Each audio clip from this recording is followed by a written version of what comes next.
Oh, guys, welcome back. Welcome. Okay, so if you're joining us right now, this is the second part two of a video I started on what you need to do if you're pursuing a graduate school in the United States. All right. Okay, so I had spoken about some few things and I will attach the link to it in the video. All right, so now I was talking about the choice of schools. So by the time you write in your notes the schools that you want already and you start mailing the graduate coordinator. So from the graduate coordinator's responses, you now begin to check out, oh, this school is cancelled, this one is cancelled. Then by that time you write out the ones that looks visible and all of that, right? So, and by the time you mail the graduate coordinator, you already know what the GRE requirement is, the TOEFL requirement. So you know that these are the schools that you have chances of getting into. Yeah, so that one is settled that way. So that way you go ahead to write your GRE.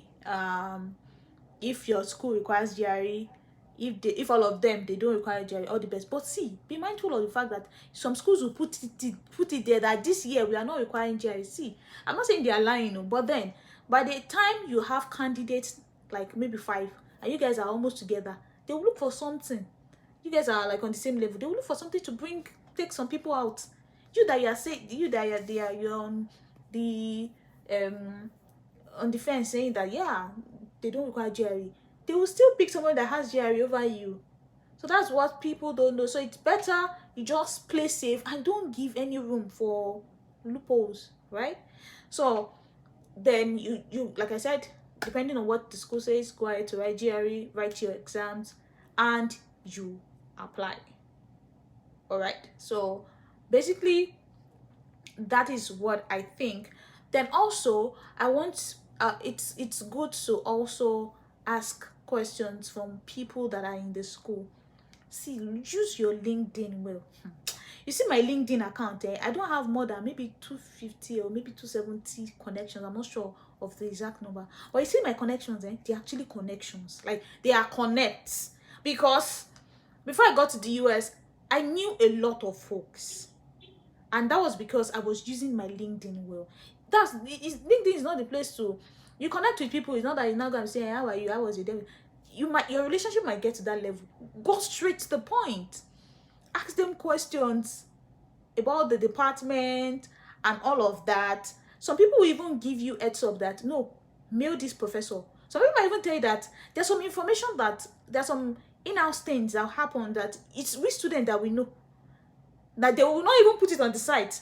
Somebody just tell you that, oh, a particular professor said, can you click on mail this person? And who knows? That might just be a giveaway.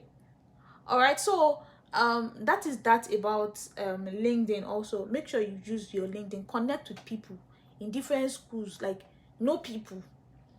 Like, God forbid that you are stranded with anything, you have somebody to like come to your rescue like almost immediately. And also regarding funding, one of the mistakes that I think people are making, that I spoke of in the first video, is the mistake of not asking questions upfront.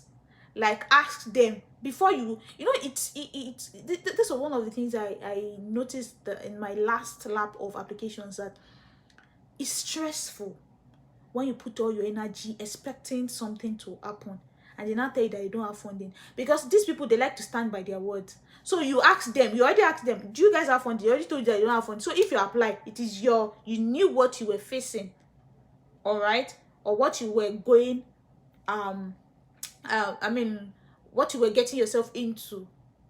All right, so yeah, that's that about funding. And some people will come outrightly and tell you that there's no funding, and at that point, that is where knowing students will help out. Because in my school now, I have folks that when they were in Nigeria, they didn't get funding, but when they got here, they got funding. So stuff like that might also be possible. But for some schools, it's not even possible. It's like, wait, once they tell you that there's no funding, there's no funding. There's no way you can go about it. But so for some people, they will get there, and maybe you have somebody who is in maybe engineering, and the person is getting his graduate assistantship from the library. The person is probably working in the library and the person has GA.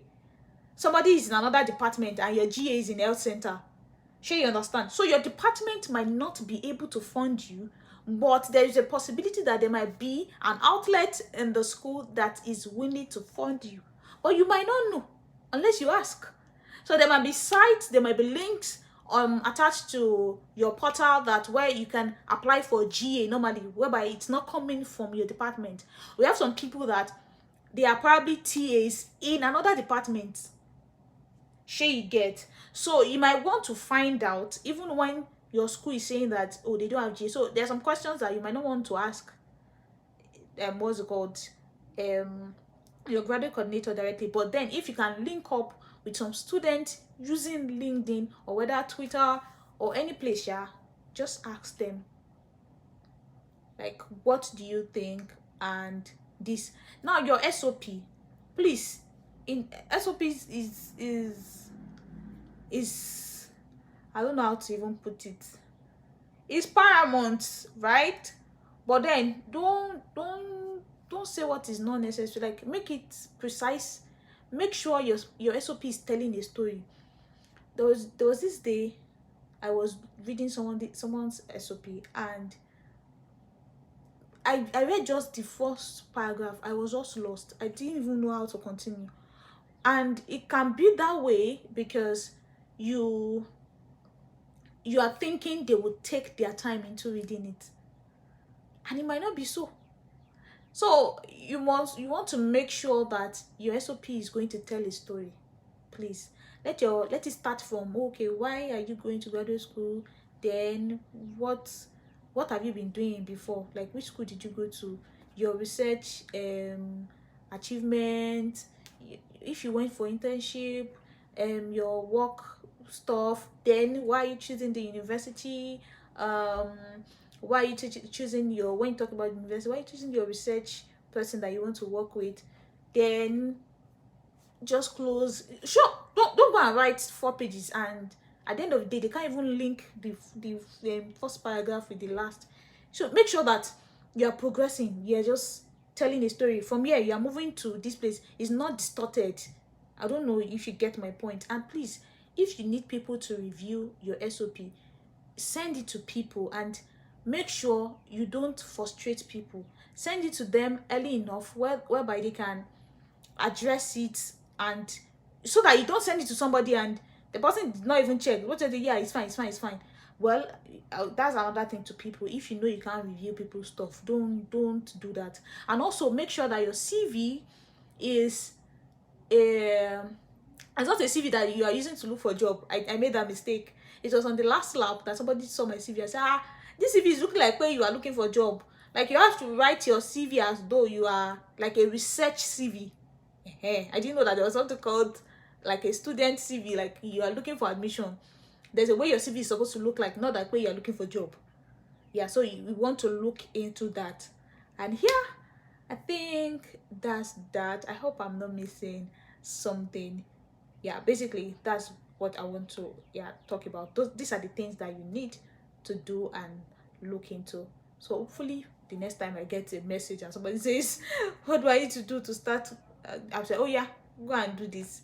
All right, so if you want personal questions, if you want me to answer personal questions, this is the best time to answer questions because we are on summer break. All right, so I can answer questions. I'll just drop my email address for you to ask the question in the comment section. Thank you guys. Bye.